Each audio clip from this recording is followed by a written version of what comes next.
Hello students, कैसे हैं आप सब। आशा करती हूँ आप अच्छे होंगे और अच्छे से अपनी पढ़ाई कर रहे होंगे। मैं मोनिका रावत आपका स्वागत करती हूँ आईसीटी वर्चुअल क्लासरूम देहरादून में। बच्चों, आज हम क्लास 9 का जो आपका सब्जेक्ट है साइंस, उसका चैप्टर ग्रेविटेशन को कंटिन्यू करेंगे। तो बच्चों, पिछले लेक्चर में हमने ये देखा था कि मास यानी द्रव्यमान और भार यानी वेट में फर्क क्या होता है, किस प्रकार से जो आपका भार है यानी वेट है वो एक्सेलरेशन ड्यू टू ग्रेविटी के ऊपर निर्भर करता है, यानी गुरुत्वीय त्वरण के ऊपर निर्भर करता है। इसके साथ साथ हमने ये देखा था कि चंद्रमा में अगर आप किसी वस्तु को लेके जाते हैं तो उसका जो भार है वो पृथ्वी पर भार के जो है से कम होता है और 1/6 होता है, 1/6 होता है। ठीक है, यानी अगर आपके पास कोई ऐसी वस्तु है जिसका भार पृथ्वी पे 60 जो है 7 न्यूटन है, तो अगर आप उसे बाहर यानी अगर आप चंद्रमा पे लेके जाएंगे तो उसका जो भार होगा वो आपका 10 न्यूटन है। और हमने ये भी देखा था कि जो वेट होता है, वेट क्या है, एक प्रकार का फोर्स है, एक प्रकार का बल है। आई होप आपको ये सारे टॉपिक समझ में आए होंगे। अब हम चलते हैं अपने अगले टॉपिक की तरफ, जो है आपका थ्रस्ट एंड प्रेशर यानी प्रणोद तथा दाब। तो जब भी हम थ्रस्ट की बात करते हैं, थ्रस्ट मतलब क्या होता है, परपेंडिकुलर फोर्स, लंबवत बल। इसको समझने के लिए हम एक एग्जांपल लेते हैं। आपको आपके मैम ने बोला, आपके टीचर ने कहा कि आपको क्या करना है, नोटिस बोर्ड पे एक नोटिस लगाना है। आपने क्या किया, नोटिस लिया और बोर्ड पिन ली, बोर्ड पिन ली और अब आपको क्या करना है, इस नोटिस को नोटिस बोर्ड पे लगाना है। ठीक है, आप क्या करते हैं, उस नोटिस को उठाते हैं और उसके जो 4 कोने हैं वहां पे आप थंब पिन या बोर्ड पिन लगा। अब जैसे कि आप जानते हैं कि जो आपकी बोर्ड पिन है वो कुछ इस तरीके की होती है, इसका ये हिस्सा चौड़ा होता है और नीचे का हिस्सा पतला होता है, कुछ इस तरीके से। ठीक है, अब क्या करते हैं आप, जैसे कि कील होती है बिल्कुल उसी टाइप का होता है। आप क्या करते हैं, इस चौड़े हिस्से पर जो है अपना अंगूठा रखते हैं कुछ इस तरीके से, और ये जो पतला हिस्सा है, पतला सिरा है, इसे बोर्ड पे रखते हैं और फिर क्या करते हैं, अंगूठे से दबाते हैं। तो क्या होता है, जो आपका ये बोर्ड है इस पे जो है आपका नोटिस लग जाता है। ठीक है, तो बेसिकली क्या हुआ, आपने क्या किया, आपने इसके चौड़े सिरे से बल लगाया, फोर्स लगाया, और किसके माध्यम से लगाया, अपने अंगूठे के माध्यम से। ठीक है, अंगूठे से बल लगाया, यहाँ पे बल लगाया इस तरीके से। अब क्या हुआ, बल यहाँ से लगाया, ये सिरा पतला था और ये अंदर धंस गया। अब यहाँ पे देख सकते हैं, यहाँ पे भी ऐसा ही है। तो इससे आपको क्या पता चला, आपने एक फोर्स लगाया, बल लगाया, जो कि इस बोर्ड पिन या इस कील के क्या था, परपेंडिकुलर यानी लंबवत था, कुछ इस तरीके से। ठीक है, तो जो आपने यहाँ पे फोर्स लगाया, बल लगाया, वो सतह के लंबवत था, परपेंडिकुलर था। इसी फोर्स को हम थ्रस्ट कहते हैं। क्या कहते हैं, थ्रस्ट यानी प्रणोद। ठीक है, तो ये जो परपेंडिकुलर फोर्स है इसी को हम प्रणोद यानी थ्रस्ट कहते हैं। अब आप एक चीज देख रहे होंगे कि हमने बल लगाया और बल लगाने के कारण ये जो बोर्ड पिन है या ये जो कील है ये बोर्ड पे धंस गई। बल लगाने के कारण, थ्रस्ट लगाने के कारण, प्रणोद लगाने के कारण ये जो बोर्ड पिन है वो बोर्ड में धंस गई। तो बेसिकली क्या हुआ, हमने यहाँ से बल लगाया, थ्रस्ट लगाया और ये बोर्ड पिन अंदर धंस गई और ये जो इसका पतला सिरा है ये अंदर चला।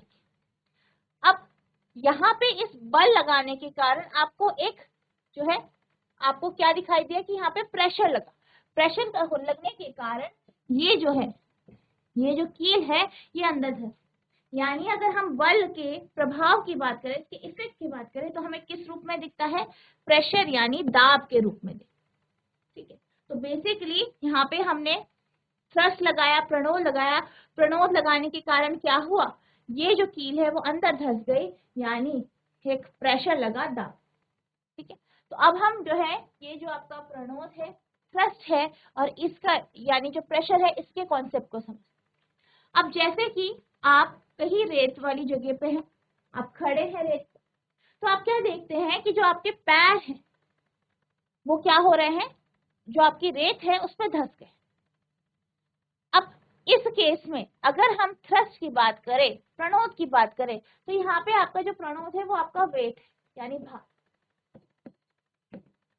ठीक है, थ्रस्ट या जो प्रणोद है वो क्या है, यहाँ पे भार के रूप में है, आपके वेट के रूप में। अब ये जो भार है ये किस सतह पर लग रहा है, आपके पैरों पे, और ये जो पैर है ये जो है वो रेत के कांटेक्ट में है। तो इस भार के कारण आपके जो पैर हैं वो रेत पर धंस गए। अब इसी तरीके से अब आप क्या करते हैं, आप लेट जाते हैं, आपका वेट सेम है, आपका भार सेम है, लेकिन सेकंड केस में क्या हुआ, आप लेट गए, आप रेत के ऊपर इस तरीके से लेट गए। अब लेट गए तो आप देख सकते हैं कि जो आपका शरीर है उसका काफी बड़ा हिस्सा जो है रेत के कांटेक्ट में, ठीक है, आपके शरीर का काफी बड़ा हिस्सा इस रेत के कांटेक्ट में। पर आप इस केस में देख सकते हैं कि आपका जो शरीर है वो इस रेत में धंसा नहीं लगा, यानी आपका शरीर इस रेत पे धंसा नहीं, ठीक है। जबकि पहले केस में आपके पैर धंसे हुए लग रहे थे, लेकिन सेकंड केस में, दूसरे केस में आपका शरीर धंसा हुआ नहीं लगा। और यहाँ पे अगर बात करें कि जो रेत है, रेत के कांटेक्ट में जो आपका एरिया है वो बड़ा है, भार आपका वही है, लेकिन क्या हो गया है, डिस्ट्रीब्यूट हो गया है, वितरित हो, एक बड़े एरिया में, एक बड़े क्षेत्रफल पे वितरित हो। वहीं अगर हम पहले केस की बात करें तो इस केस में जो एरिया है या क्षेत्रफल है वो कम है, तो कम एरिया पे जो है भार वितरित हुआ, जिससे क्या हुआ, प्रेशर ज्यादा हो गया, यानी फोर्स का जो प्रभाव है एक छोटे एरिया में था, जिस कारण प्रेशर ज्यादा है, ठीक है, यहाँ पे प्रेशर या दाब ज्यादा लगा। और दाब क्या है, किसका प्रभाव है, आपके फोर्स का, बल का प्रभाव। तो दाब ज्यादा हुआ क्योंकि एरिया जो कांटेक्ट में है वो कम है। वहीं जब आप लेट जाते हो तो जो एरिया कांटेक्ट में है वो ज्यादा है, ठीक है, जो एरिया है, क्षेत्रफल है, जो कांटेक्ट में है वो ज्यादा है, जिस कारण जो इसकी बॉडी का जो भार है वो वितरित हो गया है, डिस्ट्रीब्यूट हो, ठीक है। तो यहाँ से हम देख सकते हैं कि जब एरिया कांटेक्ट कम है तो प्रेशर का प्रभाव ज्यादा है, जिस कारण आपके पैर धंस गए, रेत में धंस गए। वहीं जब आप लेटते हैं तो जो एरिया कांटेक्ट में है वो कैसा है, वो ज्यादा हो गया, जिस कारण प्रभाव कम हो गया, यानी फोर्स का जो प्रभाव है, जो आपका प्रेशर है या दाब है वो कम हो गया, और जिस कारण आपका शरीर आपको धंसा हुआ नहीं लग रहा, यानी रेत में डूबा हुआ नहीं लग रहा। तो यहाँ से हम प्रेशर के कॉन्सेप्ट को समझ सकते हैं। तो बेसिकली जब भी हम प्रेशर की बात करते हैं तो प्रेशर के लिए हम फोर्स यानी परपेंडिकुलर फोर्स की बात करते हैं, जिसे आप प्रणोद या थ्रस्ट के। तो अगर हम थ्रस्ट की बात करें तो थ्रस्ट क्या है, एक परपेंडिकुलर फोर्स, जो कि एक ऑब्जेक्ट, एक जो फोर्स लगाता है जो परपेंडिकुलर होता है, लंबवत होता है सतह के, उसी को हम थ्रस्ट यानी प्रणोद कहते हैं। The force acting on an object perpendicular to the surface is called thrust. किसी वस्तु की सतह पर लंबवत लगने वाले बल को प्रणोद कहते हैं। यानी कि कोई भी सतह है, कोई भी सरफेस है, उस पे जो बल या फोर्स परपेंडिकुलर लग रहा है, इसी को हम थ्रस्ट यानी प्रणोद कहते हैं।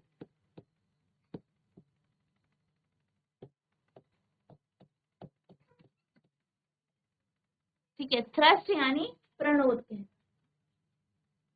The effect of thrust on sand is larger while standing than while lying. अब जैसे कि हमने क्या देखा, हमने ये देखा कि जो थ्रस्ट है, ठीक है, जो प्रणोद है, उसका जो प्रभाव है, जब व्यक्ति खड़ा होता है या जब हम खड़े होते हैं तब हमें इसका प्रभाव ज्यादा दिखाई देता है, किसके कंपैरिजन में, किसकी तुलना में, जब हम उस पे लेटे रहे। तो अगर हम बात करें थ्रस्ट ऑन यूनिट एरिया की, यानी एक परपेंडिकुलर या लंबवत बल जो कि किसी एरिया या क्षेत्रफल पर लग रहा है, उसी को हम प्रेशर यानी दाब कहते हैं। यानी प्रति एकांक क्षेत्रफल पर लगने वाले प्रणोद को दाब कहते हैं। ठीक है, और अगर हम इसका फॉर्मूला देखें तो इसका फॉर्मूला होता है प्रेशर यानी दाब बराबर थ्रस्ट अपॉन एरिया।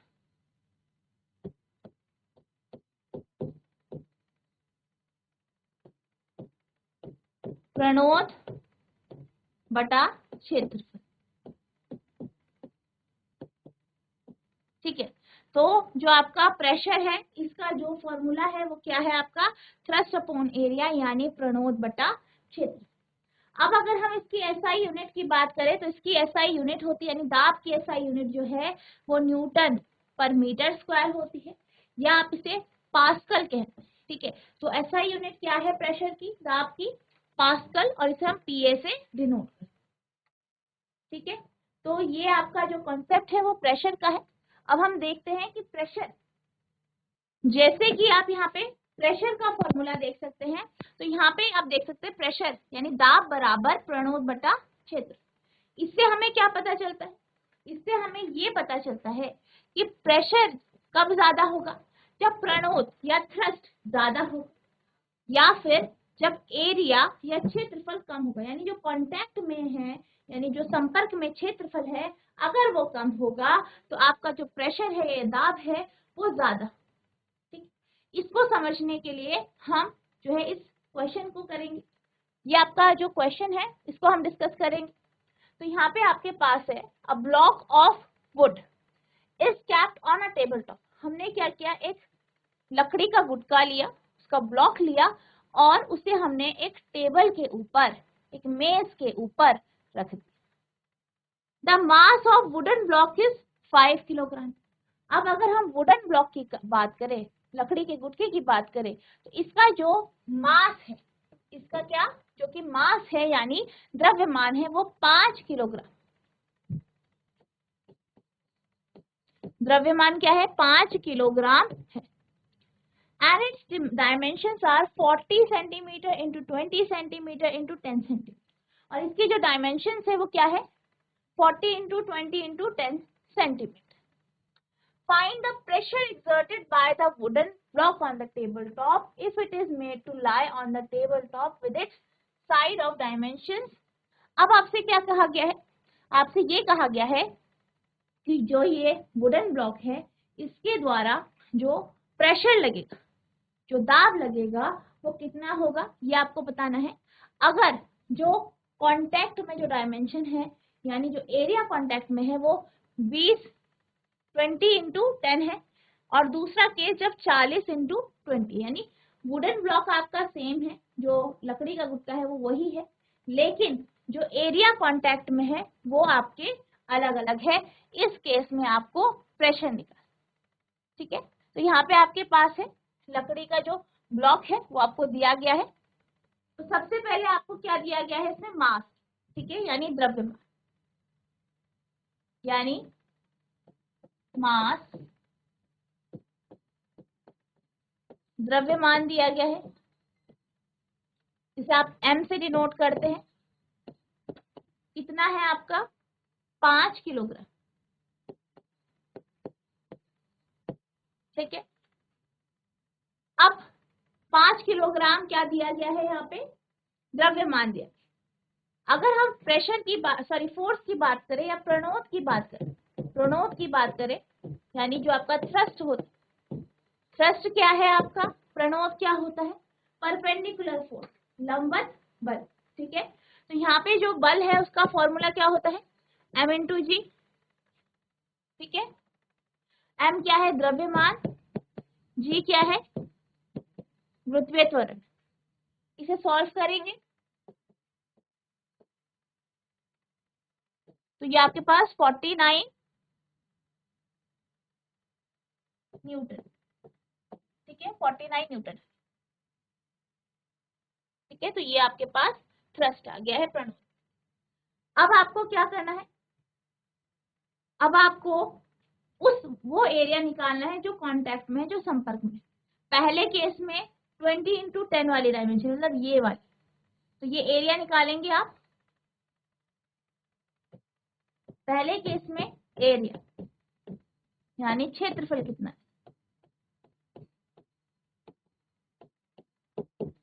20 इंटू 10,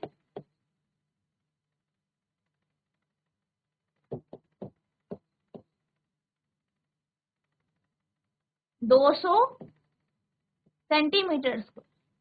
ठीक है, तो ये आपका क्षेत्रफल आ गया जो कॉन्टेक्ट में कितना है, 200 सेंटीमीटर। ठीक है, आप क्या करेंगे, इसको मीटर में कन्वर्ट कर देंगे। ठीक है, आप चाहे पहले भी कर सकते हैं, तो पहले अगर आप करेंगे तो ये 20/100, 10/100 होगा। तो ये आपके पास आ जाएगा 0.02 मीटर। ठीक है, या आप इसे डायरेक्ट यहाँ पे 10,000 से आप यहाँ पे डिवाइड कर दें। ठीक है, तो आपके पास जो आएगा तो यही आएगा 0.02 मीटर स्क्वायर। तो ये क्या आ गया, आपका क्षेत्रफल है। ठीक है, अब पहले केस में हम प्रेशर या दाब निकाल।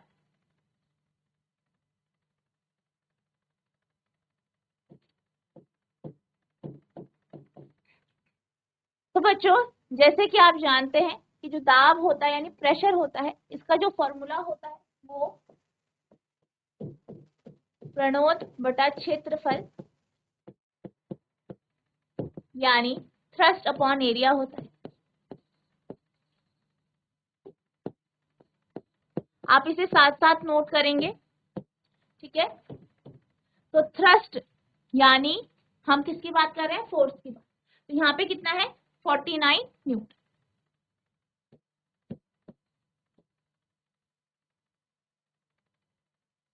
और अगर क्षेत्रफल की बात करें 0.02, 0.02, 0.02 से सॉल्व करेंगे।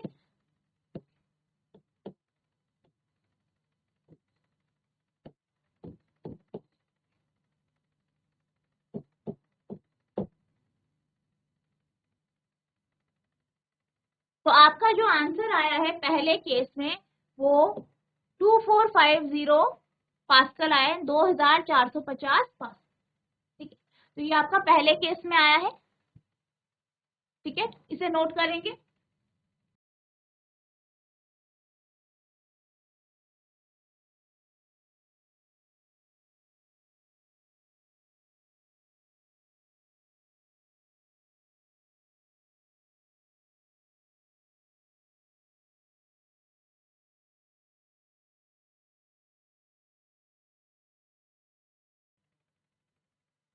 अब हम चलते हैं बी पार्ट की तरफ। अब बॉक्स आपका वही है, यानी जो थ्रस्ट होगा वो सेम रहेगा। ठीक है, थ्रस्ट आपका 49 जो है यही रहेगा। ठीक है, तो अब थ्रस्ट आपका सेम रहेगा 49 न्यूटन। अब हम बात करते हैं क्षेत्रफल की। क्षेत्रफल बदलेगा क्योंकि जो कांटेक्ट में है एरिया वो बदला। तो यहाँ पे आप देख सकते हैं 20 × 40 जो है डायमेंशन है जो कि कांटेक्ट में। ठीक है, तो यानी इस केस में क्षेत्रफल बदलेगा। तो क्षेत्रफल निकालेंगे आप दूसरे केस में।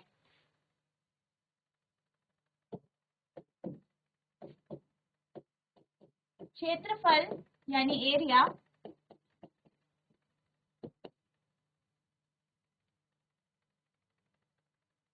तो कौन सा है, 40 × 20। ठीक है, 40 × 20।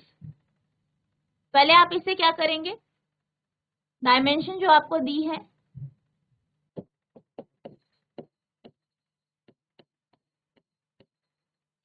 40 × 20 दिया है आपको डायमेंशन। इसको आप मीटर में कन्वर्ट करेंगे, मीटर में परिवर्तित करेंगे। तो आप ये जानते हैं 40 को आप डिवाइड कर देंगे 100 से, इसी तरीके से 20 को भी। तो आपके पास आ जाएगा 0.4 × 0.2। ठीक है, ये डायमेंशन आ जाएंगी इस तरीके से।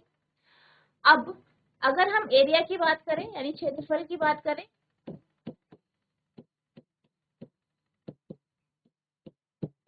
जीरो 0.4 × 0.2 यानी 0.02 0.08।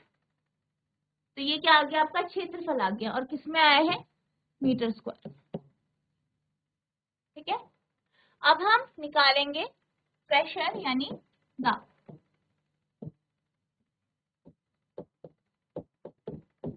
तो ये बराबर होता है थ्रस्ट अपॉन एरिया के,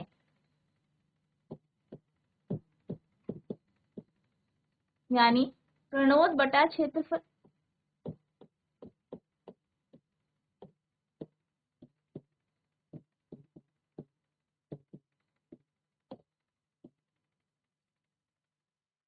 ठीक है, तो प्रणोद कितना है, 49 न्यूटन।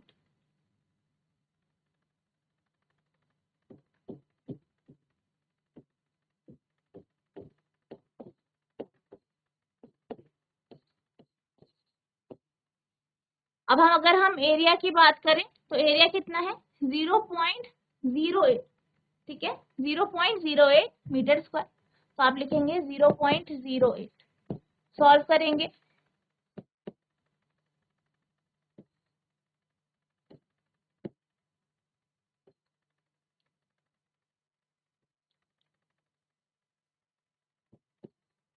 तो ये आपके पास आया है 612.5 यानी 612.5 पास्कल। तो आप देख सकते हैं कि दूसरे केस में आपका आंसर क्या आया है, 612.5 यानी 612.5 पास्कल आया है। ठीक है, और पहले केस में क्या आया है आपका, पहले केस में जो है